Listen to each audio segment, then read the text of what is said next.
terima kasih Anda masih bersama kami dalam program Newsroom dan pemirsa untuk membahas tema kita pada hari ini, yakni mengenai refleksi kemerdekaan SDM unggul Indonesia Maju.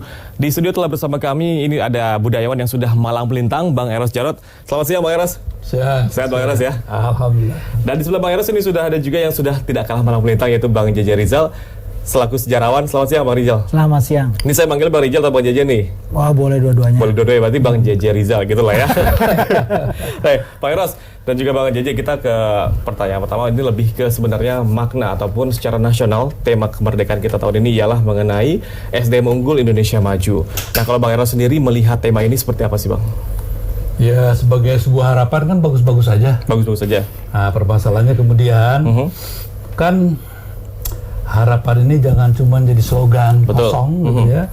Ya harus ada jelas kan kejelasannya apa. Contohnya gini lah, kita mau unggul gitu ya. Kalau unggul tuh kan kalau ada beras unggul, ya, dia unggul daripada yang lainnya. Lebih baik lah ya. Nah, ASEAN dulu deh. Ya. Gimana bisa unggul sama dari Singapura lah. Kemudian Malaysia. Ya, dua itu aja dulu ya.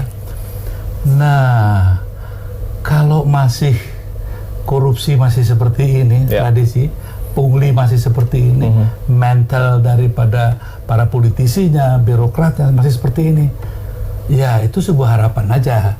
Tapi nggak apa-apa, sebuah harapan itu bagus kan. Kita harus punya yang positif lah yang ini kan. Tapi, jadi jangan hanya slogan ya Bang ya? Iya, tapi yang lebih penting lagi gitu, bagaimana mau unggul gitu. Petani kita mau unggul, contohnya. Dari petani kita mau unggul. Kan SDM juga tuh, petani juga kan. Gimana mau unggul? Benih aja impor. Benih impor. Nggak bisa sendiri. Garam impor. Kedelai impor. Semua serba impor. Sebuah bangsa ya, kalau menurut saya itu. Dan catatan nantinya Bang JJ ini. Negara maju itu nggak ada yang saya lihat tuh ya, yang masalah pangannya itu belum selesai. Betul. Dia pertama sekali tuh jadi self-sufficiency program. Pemenuhan kebutuhan sendiri itu sudah terpenuhi dulu. Betul. Nah, dari situ orang bisa unggul, bangsa bisa unggul. Nah, kalau bangsa mau unggul, itu ada persyaratannya. Betul. Nah, kalau kembali ya, ini jangan dihubung-hubungkan dengan politik. Kalau kata Bung Karno, ya, sebelum Trisakti itu bisa dijalankan. Kalau ini kan sekarang Trisaktinya ada lebih slogan lah ya. Kedaulatan ya, politik, ya, berdaulat secara politik. Nah, kita udah berdaulat belum? Kita investigasi lagi tuh ya undang-undang yang sekarang ada semuanya, produk-produknya. Ya. Itu independen nggak dari sudah dijalankan belum begitu ya? Iya, terus yang di ekonomi, berdikari, di ekonomi. Ya tadi aja sudah baru terangkan ya. Makan pangan ternak aja ya udah seperti itu. Jadi kalau masih kartel-kartel ini berkuasa, nggak mungkin. Dan saya coba peringatkan satu lagi pada pemerintahan ya. Nah, ini penting ini, gitu. Sudahlah, rakyat itu sekarang sudah pengen betul-betul ya, bolehlah kerja silakan, tapi kerja yang cerdas dong. Iya dong ya. Nah, ini contohnya gini, yang unggul siapa nih? Kalau yang di Forbes itu ya, orang kaya-kaya itu, bisa aja dia unggul. Betul. Tapi bagaimana yang 98% manusia Indonesia ini, yang contohnya ginilah dari Sabang sampai Merauke itu merek dagang ini aja. Betul. Kalau masih negara membiarkan orang-orang itu mengembangkan usaha tak terbatas, tak terbatas. Contohnya apa?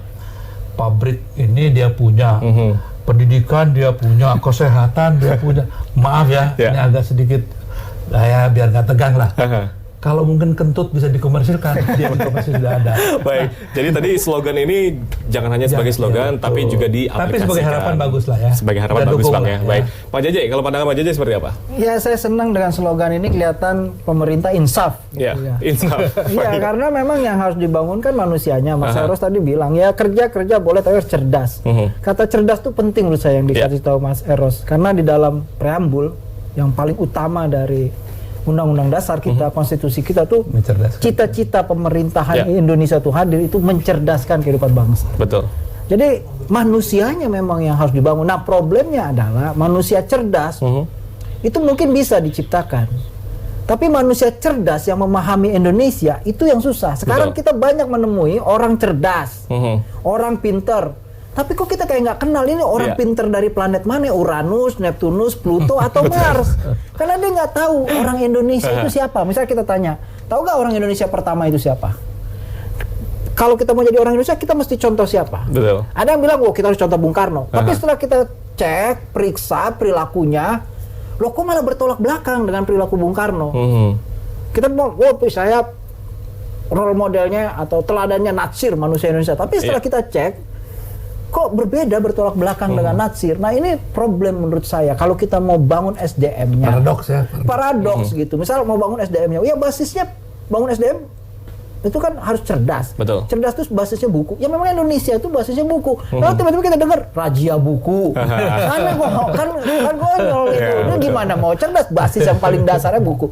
Kertas pemerintah, hutan kita habis di babak. Nih, saya baru ngomong tentang Pak Sitor Situmorang kan, punya hutan. Namanya hutan Tombak Raja di Tele, di daerah Toba sana.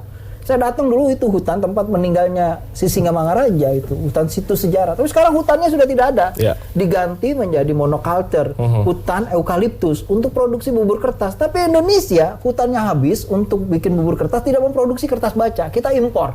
Itu sayangnya ya Bang ya. Iya. Berarti memang SDM ini di sini memang harus cerdas dan juga sesuai dengan slogan harus unggul. Nah, kalau menurut Bang Eros sendiri ini SDM yang unggul memang yang harus diprioritaskan itu seperti apa sih Bang?